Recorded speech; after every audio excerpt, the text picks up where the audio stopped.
Ambassador Terralon stood at the viewing chamber of the grand diplomatic vessel, his four eyes fixed on the holographic projection of the small blue planet designated as Earth. Three of his hands adjusted the diplomatic sash that carried the 74 service medallions from his previous war negotiations, while the fourth absent-mindedly traced the pattern of the ancient galactic treaty embedded in the chamber wall. "Tell me again," he said, voice steady despite his internal disquiet. "Exactly what were their terms?" Senior analyst Zex Perith floated forward, her luminescent tentacles pulsing with nervous energy as she consulted her data sphere. "That's the issue, Ambassador," she replied, her translator converting her harmonic speech into standard galactic common. "They have presented no terms. Their exact transmission was, 'We would like to arrange a friendly face-to-face meeting with representatives of the galactic community.'" Terralon's secondary heart skipped a beat. In 342 standard years serving the unified Galactic Diplomatic Corps, he had participated in 74 war negotiation treaties, 226 resource allocation summits, and 589 territorial dispute resolutions. Every single one had begun with clear demands, threats, or both. "Impossible," he muttered. "No species contacts an unknown civilization without establishing leverage first."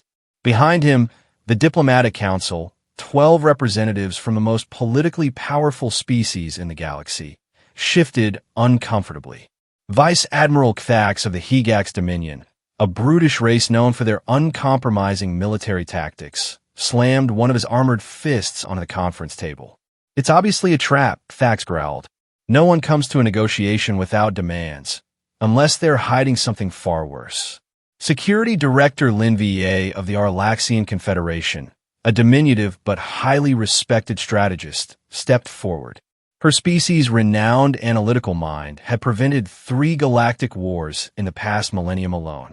"We've scanned their entire system," she stated. "Their technological development is primitive by our standards. Interplanetary travel, but not interstellar. Nuclear capabilities, but limited to their own planet. No significant space-based weapons platforms." "Then what is their angle?" asked First Minister Quell of the Ventari Republic, their chrysalis shimmering with uncertainty. "Every first contact follows established protocols. Every civilization seeks advantage. It's the foundation of galactic diplomacy." Terralon felt a creeping unease. His extensive experience had taught him that predictability was the cornerstone of successful negotiations. Each species had its motivations, resources, territory, technology, protection, but all operated within the understood framework of demand and concession. "Have the Analysis Division examined all records of similar approaches?" he asked. "There are none," Zex Perith replied simply. "In 8,734 standard years of documented first contact procedures across 3,211 species, there is no precedent for a civilization initiating contact without establishing clear objectives." The viewing chamber fell silent. Even the ambient hum of the diplomatic vessel seemed to quiet in response to this unsettling revelation. Terralon moved to the central strategy table, activating its three-dimensional interface. The tactical display illuminated his features, highlighting the deep furrows in his exoskeleton, marks of age and wisdom among his kind. What about their communication patterns? Cultural indicators? Anything that might reveal hidden motives? Chief Cultural Anthropologist Dr. Alim Voss, the only humanoid in the room, consulted his datapad. His species had joined the galactic community 3 centuries ago, making them relatively new members. Humans communicate primarily through audiovisual means, with significant reliance on nonverbal cues. They're social creatures with complex emotional patterns, highly adaptable. Their planet contains 7.9 billion individuals divided into roughly 195 political entities they call nations or countries. "And which of these political entities sent the communication?" Terralon asked. "That's another peculiarity," Dr. Voss continued. "The message was sent by a coalition representing several major powers, along with academics, cultural representatives, and even civilian observers. It appears to be a collaborative effort rather than a governmental initiative. Terralon's third heart now joined his secondary in arrhythmic concern. Nothing about this made sense within the established diplomatic framework. Perhaps they're truly ignorant. Offered Ornell of the Solovian Collective, her crystal lattice structure refracting light in patterns that indicated deep thought. Perhaps they don't understand the protocols of first contact. Or, Vice Admiral Kthax interjected darkly, they're executing the most sophisticated psychological warfare we've ever encountered. Terralon raised a hand for silence. We need more information. Prepare a preliminary response team. I want complete threat assessment, cultural compatibility analysis, and negotiation strategies ready within one rotation. As the council dispersed, Terralon remained at the viewing chamber, his gaze fixed on the blue planet. In nearly 3.5 centuries of diplomatic service, he had encountered countless strategies, threats, and maneuvers. He had navigated species on the brink of mutual annihilation back to peaceful coexistence. He had brokered deals between civilizations that couldn't even breathe the same atmosphere. But he had never encountered a species that came to the negotiation table without demands, and that terrified him more than any weapon ever could. The Galactic Diplomatic Corps was in chaos. 3 days had passed since the human delegation had confirmed their willingness to meet aboard the neutral diplomatic station orbiting their solar system's largest gas giant. In those 3 days, the Corps' predictive AI had crashed twice. The Strategic Assessment Team had submitted and withdrawn 4 contradictory reports, and the Threat Analysis Division had upgraded, downgraded, and then re-upgraded the potential danger level no fewer than 16 times. Terralon stood in the analysis chamber as holographic projections of human cultural artifacts flooded the space around him. Music, art, literature, videos of sports competitions, religious ceremonies, political debates. The humans had sent an overwhelming quantity of information about themselves as a gesture of goodwill. They've given us everything, muttered Security Director Lin Va, watching feeds of human cities, farms, schools, and hospitals. Military structures, economic systems, cultural institutions, even their personal entertainment. No, Terralon corrected, not everything. They've given us only what they want us to see. A carefully curated presentation. But even as he said it, he felt a sliver of doubt. The information packet was so vast, so chaotic and contradictory, that it defied strategic explanation. If this was psychological warfare, it was unlike any he had ever encountered. The door to the analysis chamber slid open, admitting senior analyst Zex Perith. Her tentacles were now pulsing with an alarming frequency that indicated extreme agitation. The advanced team reports the human delegation has arrived at the station, she announced. They've brought items, weapons, Vice Admiral Kthax demanded, entering behind her. No, Zex Perith replied, her luminescence dimming in confusion. Food, games, musical instruments, and something called gifts for our new space friends. Terralon felt his exoskeleton tighten involuntarily. Analyze everything. No contact until we understand what we're dealing with. The analysis of the human gifts only deepened the mystery. The food items, cookies, chocolates, fruit baskets, contain no known toxins, though several contain substances that would be mildly intoxicating to some council species. The games, chess, playing cards, something called Jenga, appeared to be genuine recreational activities with no hidden strategic purpose. The musical instruments seemed purely cultural, though the security team insisted on disassembling and reassembling one called a ukulele to ensure it contained no surveillance devices. This makes no sense, Terralon muttered as he reviewed the reports. They must want something. Perhaps what they want is precisely what they've stated, suggested Dr. Voss. A friendly meeting. Nobody wants just friendship. Vice Admiral Kthax snorted derisively. Not from strangers across the void. But as the scheduled meeting time approached, no alternative explanation had emerged. The diplomatic team was left with an unprecedented situation, preparing for a negotiation with a species that had presented no demands, offered no threats, and seemed genuinely eager simply to make contact.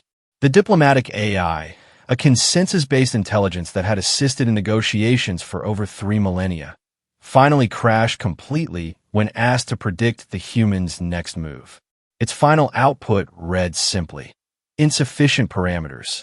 Suggestion: ask if they would like to participate in a picnic? Terralon stared at the output in disbelief. After a moment of shocked silence, he did something he hadn't done in over a century of diplomatic service. He laughed. The sound was so unexpected that several junior analysts jumped in alarm. The great Ambassador Terralon, architect of the Proxima Peace Accords, mediator of the Antarian succession crisis, did not laugh. He calculated, he strategized, he negotiated. But in this moment of absolute uncertainty, of complete paradigm collapse, laughter was the only rational response. "Very well," he said, straightening his diplomatic sash with all four hands, restoring his composure with practiced ease. "If humans wish to rewrite the rules of first contact, let us see what they have to offer. Prepare the delegation. We meet in 1 standard hour." The neutral diplomatic station was a marvel of galactic engineering, a perfect sphere of transparent neo-alloy that allowed views of the gas giant's swirling storms from every chamber.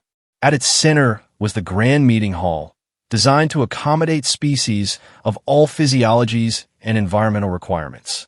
Terralon stood with the council at the main entrance, waiting as the airlock cycled to admit the human delegation. His 3 hearts had synchronized into a steady rhythm, the calm that always preceded high-stakes negotiations. The doors slid open. 5 humans entered, 3 male, 2 female, according to their biological classifications. They wore what appeared to be formal attire by their standards, though the garments lacked the status indicators and achievement markers common in galactic diplomatic dress. They carried containers of various sizes and, most unexpectedly, wore expressions that the Corps' cultural team had identified as smiles, a facial configuration that supposedly indicated pleasure or friendliness. "Greetings, representatives of Earth." Terralon began formally in Galactic Common, which their translators would convert. "I am Ambassador Terralon of the Unified Galactic Diplomatic Corps. We welcome you to this neutral facility for preliminary discussions." A human with silver-streaked, dark hair stepped forward. "Hello, I'm Dr. Eleanor Chun. Dr. Eleanor Wright. Sorry about that. Jet lag from the trip up here." She smiled wider. "On behalf of Earth, we're absolutely thrilled to meet you all. We brought some things we thought might help break the ice." Terralon's translator hesitated over the phrase, "break the ice," before determining it was an idiom for establishing social comfort rather than a literal suggestion of destroying frozen water. "Before we proceed," he said carefully, "standard diplomatic protocol requires a clear understanding of objectives. What do you seek from this encounter?" The humans exchanged glances. "Well," Dr. Wright replied, "we're hoping to establish friendly relations, learn about your cultures, share information about ours, and maybe lay the groundwork for future cooperation. Get to know each other." Vice Admiral Kthax shifted impatiently. "What resources do you require? What technologies do you seek? What protections do you demand?" The humans looked genuinely confused. A tall male with dark skin stepped forward. "I'm Dr. Marcus Johnson, xenobiologist. We haven't come with specific demands. We thought it would be presumptuous to ask for anything before we've even properly met. We're just excited to make first contact with other intelligent life." The third human, a woman with auburn hair, tied back severely, appeared to notice the council's discomfort. "I'm Ambassador Sophia Petrov. Perhaps there's been a misunderstanding about protocol. We don't wish to cause offense. Should we have prepared formal requests?" Terralon studied her carefully. Was this an elaborate performance? A sophisticated negotiation tactic to force the council into revealing their own position first? "In 8,734 standard years of diplomatic history," he stated, "no species has ever initiated contact without clear objectives." The humans looked surprised, then exchanged glances again. The fourth human, a stocky man with a beard, chuckled. "Well, we're honored to be the first, then. I'm Cultural Attaché Juan Garcia. Look, we've brought some things that might help us get acquainted." Would you like to try some Earth foods? Or perhaps you'd enjoy learning one of our games. The fifth human, a young woman with features suggesting mixed ancestry, held up a colorful box. This one's called Uno. It's simple and fun. Would anyone like to play while we chat? Teyralon felt a strange sensation in his thoracic cavity. In all his centuries of diplomatic service, he had opened negotiations with threats, demands, complex jurisdictional arguments, and once, during the Cassiopean crisis, with a ritual challenge to unarmed combat. He had never opened negotiations with a game. This is unprecedented, he said slowly. Is that a problem? Dr. Wright asked, her expression shifting to what the cultural team had labeled concern. It is unexpected, Teyralon admitted. He glanced at the council members, who were displaying various signs of confusion, suspicion, and in Raynell's case, a crystal lattice pattern indicating intense curiosity. After a moment of internal calculation, Teyralon made a decision that would later be recorded as the pivotal moment in human galactic relations. I believe I would like to learn about this Uno, he said. What followed was unlike any diplomatic encounter in recorded galactic history. Around a large circular table designed for high-stakes negotiation, representatives of 12 advanced civilizations sat learning a simple card game taught by a young human woman named Maya Chun. Maya Wong. Vice Admiral Thax of the militaristic Hegax Dominion slammed cards down with excessive force, booming Uno, with the same enthusiasm he typically reserved for declarations of victory in battle. Raynell of the Solovian Collective shifted her crystalline structure to refract light in patterns that allowed her to see her opponent's cards, until Dr. Johnson gently explained the concept of cheating and why it diminished the enjoyment of the game. Teyralon observed it all with growing bewilderment. The humans showed no signs of ulterior motives. They asked questions about galactic civilization with genuine curiosity. They answered questions about Earth with transparent honesty, including acknowledging their planetary conflicts, environmental challenges, and social inequities. When cultural attaché Garcia produced containers of various Earth foods reformulated to be safe for different physiologies, with the help of their own scientists and information provided by the Corps, the barriers began to dissolve further. Dr. Voss particularly enjoyed something called chocolate chip cookies, declaring them superior to any confection in known space. This, Ambassador Petrov said as she dealt another round of cards, is how we've always imagined first contact should be. Sharing cultures, building bridges of understanding. But what do you hope to gain? Teyralon asked, still struggling to identify the human strategy. The humans looked at each other again, but this time with expressions that suggested they found his question amusing rather than confusing. Knowledge, friendship, maybe eventually trade and cultural exchange, Dr. Wright replied. But honestly, just confirming we're not alone in the universe is already the greatest discovery in human history. As the meeting continued, Teyralon found himself relaxing in a way he had never experienced during diplomatic functions.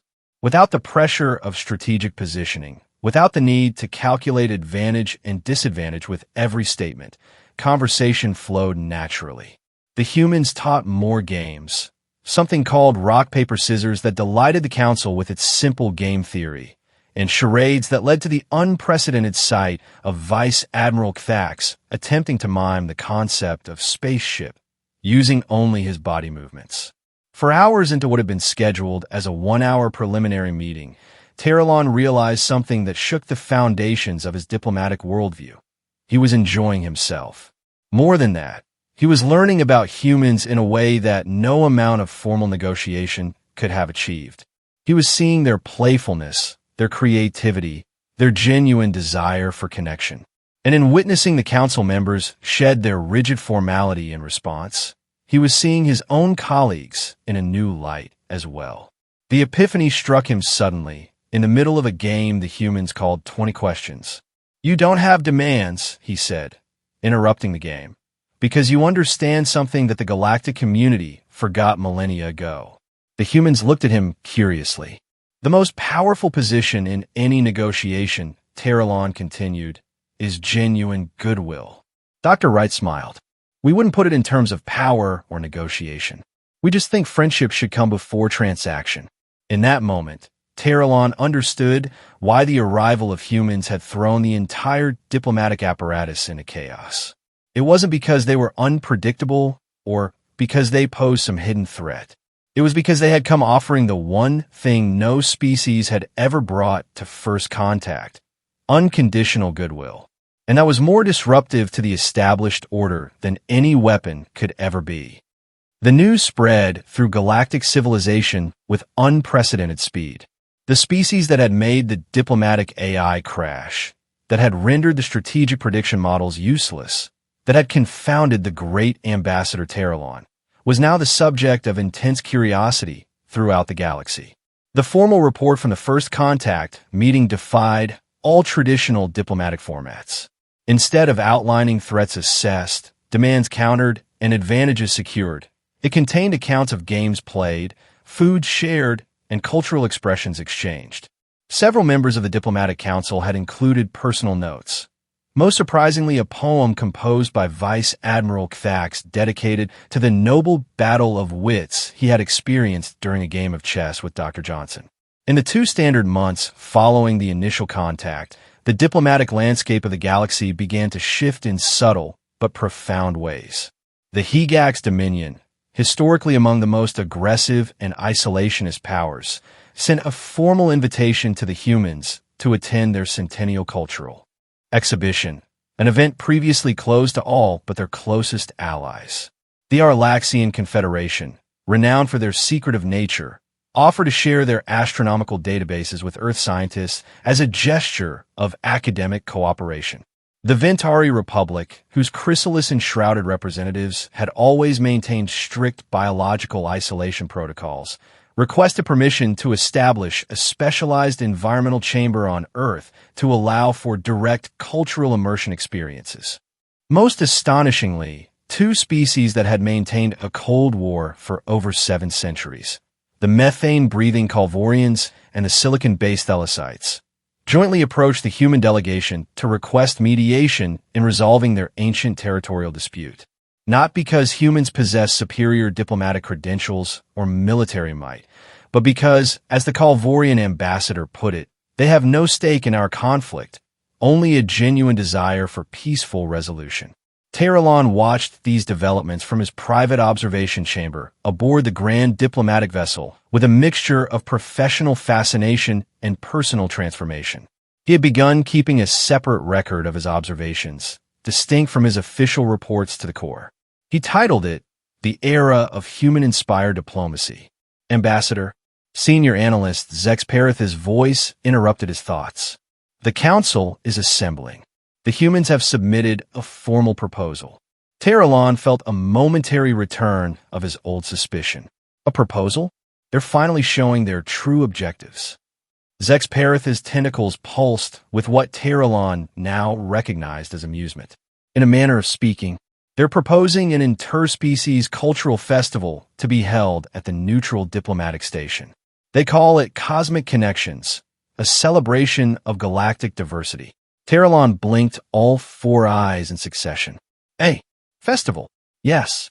With food, music, art, games, and scientific exhibitions from all participating civilizations. They've already received preliminary acceptances from 27 species, including the Hegax. Terralon was silent for a long moment. Then, to Zex Perith's visible surprise, he laughed, the second time in as many months, after centuries without doing so. They're revolutionizing galactic diplomacy with a potluck dinner and party games, he said, his voice containing both wonder and amusement. Is that a problem, Ambassador? Zex Perith asked. Terralon thought about the rigid protocols that had governed interspecies relations for millennia. He thought about the countless negotiations he had overseen, each side calculating advantage, measuring power, issuing threats thinly veiled as diplomacy. He thought about how much energy had been expended maintaining barriers rather than building connections. No, he said finally, it's not a problem at all. It may, in fact, be the solution we've needed for a very long time. 6 standard months after first contact, the neutral diplomatic station had been transformed. What had once been sterile meeting rooms and security checkpoints now featured exhibitions of art from dozens of worlds, aromatic food stalls adapted for various biochemistries, and performance spaces where the music and dance of multiple species could be shared.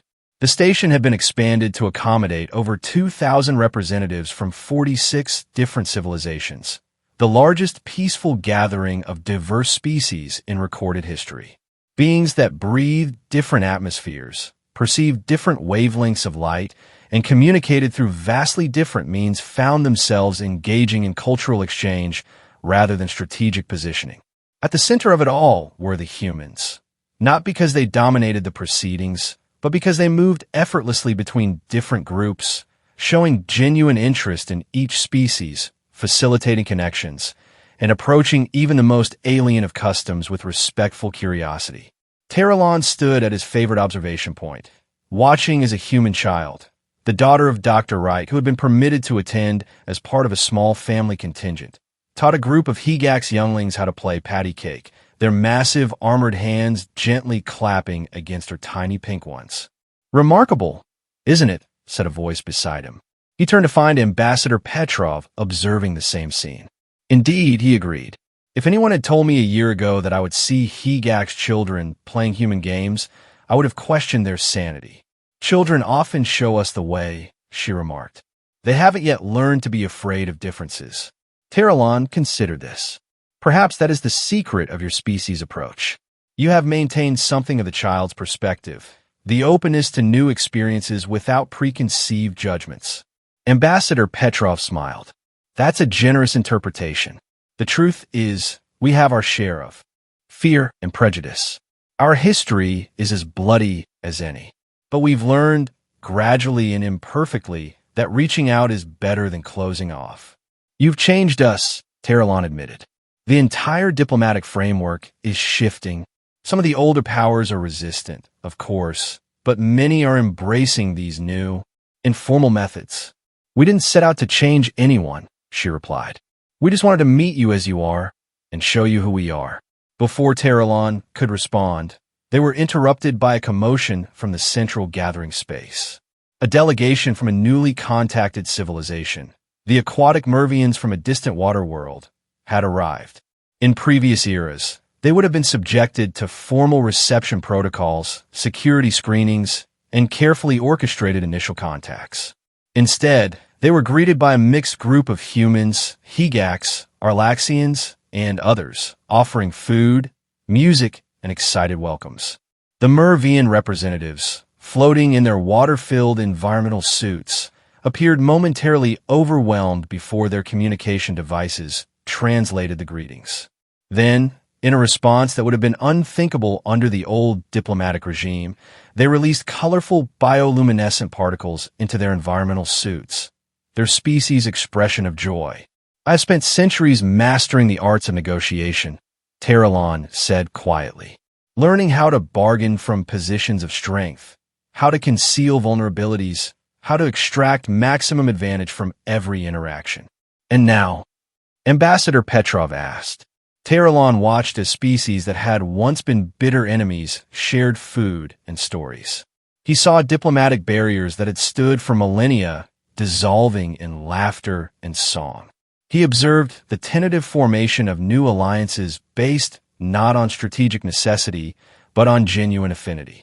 "Now I wonder if humans have taught us that sometimes the only things needed at a negotiation table are 2 cups of tea and a handshake." Ambassador Petrov smiled. "Or maybe a plate of cookies and a deck of Uno cards." "Indeed," Terralon agreed, his exoskeleton relaxing into what humans might recognize as a smile. "Though I must confess, I've grown rather fond of Jenga. The metaphor of maintaining balance while building higher seems appropriate." Together, they watched as the festival continued around them. Not a carefully orchestrated diplomatic event, but a genuine celebration of connection. Species that communicated through color-sharing space with those that spoke in mathematical sequences. Beings of living metal exchanging art with creatures of pure energy. In his centuries of diplomatic service, Terralon had witnessed countless treaties signed, alliances formed, and conflicts resolved. But he had never seen anything like this. A gathering where the goal was not advantage, but understanding, not power, but connection. The humans had arrived at the negotiation table without demands, offering only friendship. And in doing so, they had achieved what countless cycles of traditional diplomacy had failed to accomplish. A galaxy taking its first tentative steps toward true community. As he watched Dr. Wright's daughter, now teaching the Mervian delegates the hand gestures to the itsy-bitsy spider, Terralon made a decision. When this festival concluded, he would recommend to the core that Earth be granted exceptional status in galactic affairs. Not because humans possess superior technology or military might, but because they had introduced something far more valuable, a new way of seeing each other. The galaxy would never be the same. And for the first time in his long career, Terralon thought that might be exactly what everyone needed. His three hearts beat in perfect synchrony as he allowed himself to fully embrace the most radical diplomatic concept humans had brought to the stars: hope.